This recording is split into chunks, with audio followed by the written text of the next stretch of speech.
The allegations are striking. President Trump is, quote, unethical, untethered to the truth, and his time in office is a forest fire, damaging our country's norms and traditions. They come from former FBI Director James Comey. His firing last May by President Trump led to the appointment of special counsel Robert Mueller and has made him the target of Mr. Trump's criticism for the last year. Comey's new book, A Higher Loyalty, is both a memoir and, in his eyes, a lesson in leadership, ethics, and hard decisions. I spoke to James Comey just a short time ago and began with what he would have written differently. Maybe only one small thing. Early on, people were seizing on a portion of the book, a paragraph where I described my first impressions of President-elect Trump, and people took it, distorted it, in my view, like I was taking shots at the guy, which I wasn't. I was trying to be an author. But it became such a distraction that if I had it to do over again, I might yank that paragraph out, describe everybody else in detail, but not include that distracting paragraph. The personal detail about Yeah, him. people thought I was taking shots at him by describing his face and his hair, and I didn't intend to. I was trying to be an author for the first time, and my editor kept saying, bring the reader with you. And so I tried to do it when I described my high school grocery store boss. I tried to do it when I described Donald Trump, but it became a bit of a talking point. Well, let's talk about some recent developments. Just on Friday, the House Intelligence Committee, the Republican majority, issued its report on their findings. They are raising doubts about one of the key findings from the intelligence agencies, and namely that the Russian government wanted to help Donald Trump.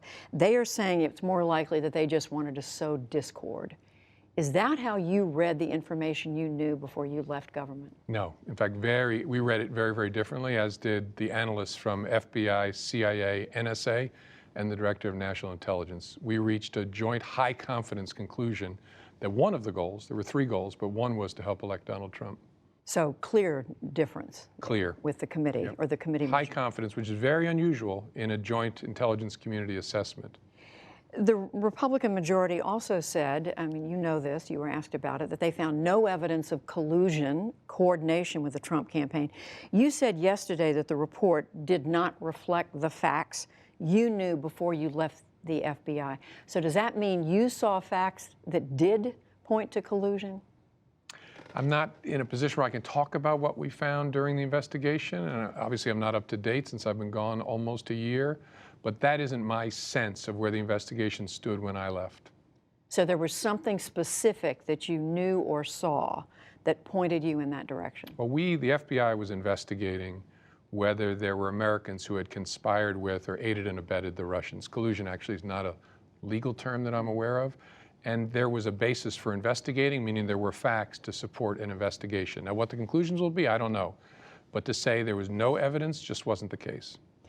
The report also, the Republican report, House Intelligence Committee, is also faulting the FBI for failing to properly notify victims of Russian hacking. Did the FBI drop the ball? I don't think so. We had a massive task to notify hundreds and hundreds, so I can't sit here and say we did it perfectly every time. But especially with the prominent victims, like the Democratic National Committee, I believe we did our level best to make sure they knew they were being attacked. And do you think the Obama administration dropped the ball in not doing more to get the Russians to back off? That's hard for me to say, because a lot of it I was not involved in. Very tough decision for President Obama. What do you say before an election about the Russian interference when one of their goals is to sow doubt about our electoral process? By calling it out, have you accomplished their goal for them? So I get the position he was in. One other point from this majority report, the House Intelligence Committee, it says this is a so-called Steele dossier prepared by the former British agent Christopher Steele about President Trump and other things, quote, formed an essential part of an application to the FISA court, the Foreign Intelligence Surveillance Court, to begin electronic surveillance. Is that accurate? Could there have been a FISA warrant without the Steele dossier? It's not my recollection that it was an essential part of any application. I have to choose my words carefully here because I don't know exactly what's been declassified, but there was a mosaic of information that convinced a court that that individual, Carter Page, there was probable cause to believe he was an agent of a foreign power. But you're not saying that there had to be a dossier for this to happen? In order to get the FISA warrant. That's not my recollection. You've also, I mean, you've also had a long time to think about what was in that dossier. Did you find it credible? Well, the core allegation of the dossier was credible, consistent with the other intelligence that the intelligence community had gathered. That is, that the Russians were engaged in a sophisticated, comprehensive effort aimed at our election. That turned out to be true. There were lots of spokes in the dossier off of that central hub, but the central hub was consistent with other intelligence. An effort was underway to try and understand whether the other spokes could be ruled in or ruled out, and I don't know where that ended up. So the Hillary Clinton emails, you spend a good chunk of this book defending your actions. The first time, absolving her of illegality, but then going on to say she was, quote, extremely careless. Later on announcing that the investigation was being reopened. You write that you felt you did what you needed to do to protect the agency and how you saw your own role. But Secretary Clinton, when we interviewed her last fall, said when it came to your July news conference, she saw something very different. She called it a breach of professional ethics and a rejection of Justice Department protocols. Here's what she said. The investigation was getting nowhere. There was nothing to find. And he was in a position of having to accept the evidence that there was no case. I think what he did, against the advice of people around him in the FBI and the Justice Department, was in large measure due to political pressures that he was under from people that he had worked with before, in the FBI and outside the FBI. What about that? That's just not accurate. I hope Secretary Clinton will get a chance, if not to read the whole book, read those parts of it. It was about trying to make sure we did all we could to assure the public the work had been done in a competent, honest, and independent way. It wasn't contrary to advice inside the FBI. It didn't violate the protocols of the Department of Justice, except in one key respect. I decided to make the announcement separate from the Attorney General for a variety of reasons, but it wasn't about politics. It was about assuring people we did this in a good, honest, and independent way. But that's a pretty serious charge, a violation of professional ethics? Yeah, I get where that's coming from. It's just not accurate. And again, I read the part of Secretary Clinton's book that was about the emails, and I would very much hope, even if she doesn't walk away agreeing, she would have a different perspective if she read that part of my book. Have you had any outreach from her directly about any of this? No. So she went on to say after that in the interview, she said everybody was moving forward after what happened in July. But then she says the proximate cause of her defeat was your October 28th letter about reopening the investigation after finding those emails on Anthony Weiner's laptop, which she says has never been adequately explained or defended, had nothing to do with the earlier finding. That's what she said. And here's how Donald Trump reacted. The FBI has just sent a letter to Congress informing them that they have discovered new emails pertaining to the former Secretary of State Hillary Clinton's investigation.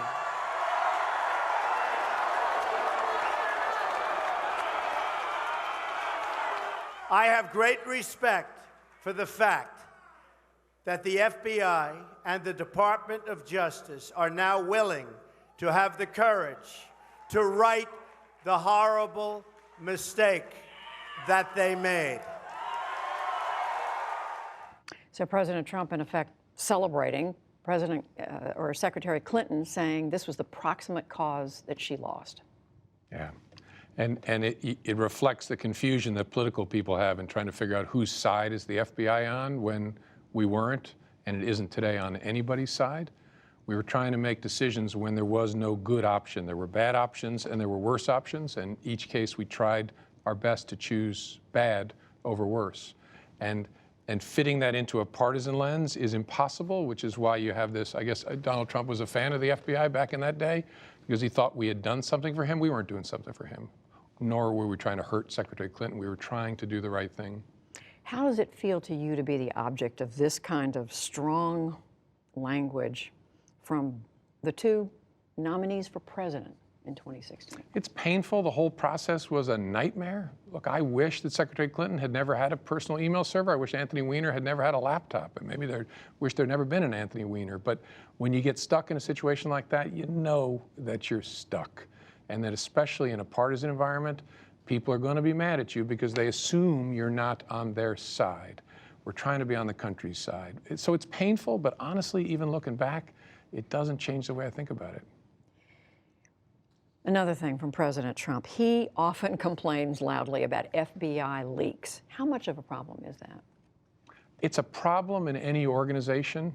It's not, in my mind, a huge problem in the FBI. When it happens, we investigate it. If it's classified information, we do a criminal investigation. If it's not, we do an internal investigation. It matters, but it's not, the FBI is not a sieve. It happens because we have 38,000 people. I ask in part because 2 years ago, there were widespread reports fueled by Rudy Giuliani that there were anti-Hillary Clinton agents in the New York FBI office who leaked bad stuff about her. Giuliani even suggested that he knew about some of this ahead of time. Did that concern you? Yes. In fact, Rudy Giuliani made a statement at the end of October that he knew something big was coming. If that's true, he knew something big was coming before I did. But after we had to reopen the email investigation, I commissioned an investigation to try to find out, was someone giving him non-public information in violation of our rules? The investigation wasn't finished before I was fired, but I know I ordered it, and I'm confident they followed that order. Well, I was going to ask you, do you have reason to believe that he was tipped off? I don't. I was very concerned by his statements and wanted to find out. But where does that stand today? I don't know. I got fired on May the 9th, and it wasn't finished by then. And the rest of the interview tomorrow when James Comey has more to say about the Hillary Clinton emails, the role played by former Attorney General Loretta Lynch, and hard decisions he and the FBI faced in 2016.